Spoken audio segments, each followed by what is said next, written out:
మాజీ భారత ప్రధాని ఇందిరాగాంధీ ఫిరోజ్ గాంధీల రెండవ కుమారుడు సంజయ్ గాంధీ. ఇతని అన్న రాజీవ్ గాంధీ 1946లో ఢిల్లీలో పుట్టిన సంజయ్ గాంధీ అత్యంత దరిద్రమైన మెంటాలిటీ కలిగిన వ్యక్తి. అతను ఏమి చెప్తే అదే ఇందిరాగాంధీ చేసేది.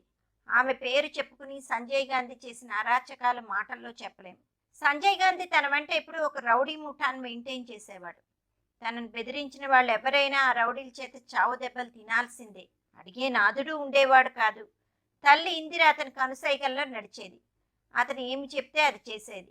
అప్పట్లో సంజయ్ గాంధీ చెన్నై వస్తున్నాడంటే ముందే అతని రౌడీ ముఠా అక్కడికి వాలేవారు.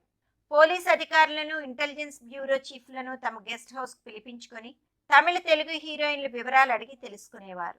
సంజయ్ వచ్చే టైంకి ఏ హీరోయిన్ అందుబాటులో ఉంటుంది, ఆమెకు పెళ్ళయిందా, ప్రేమికుడున్నాడా, ఇలాంటి వివరాలు తెలుసుకుని ఆ విధంగా సంజయ్కి సమాచారం అందించేవారు.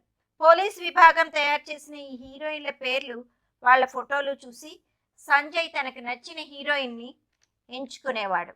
ఈ లిస్టు అప్పటి టాప్ హీరోయిన్స్ జయప్రద, జయశ్రద నుండి శ్రీప్రియ, మంజులు కూడా ఉండేవారు. ఈ హీరోయిన్లు అతనితో, అతని స్నేహితులతో గడపాలని పోలీసులు స్ట్రిక్ట్గా చెప్పేవారు. వాళ్ళు ఎటువంటి ఎదురు చెప్పడానికి వీలు లేదు. ఎందుకంటే ఏకంగా ప్రధానమంత్రి కొడుకు అతను రమ్మంటున్నాడు, వెళ్ళక తప్పదు. ఒకవేళ ఎదిరిస్తే పెద్ద పెద్ద నాయకులకు పట్టిన గతే ఆమెకు పడుతుంది.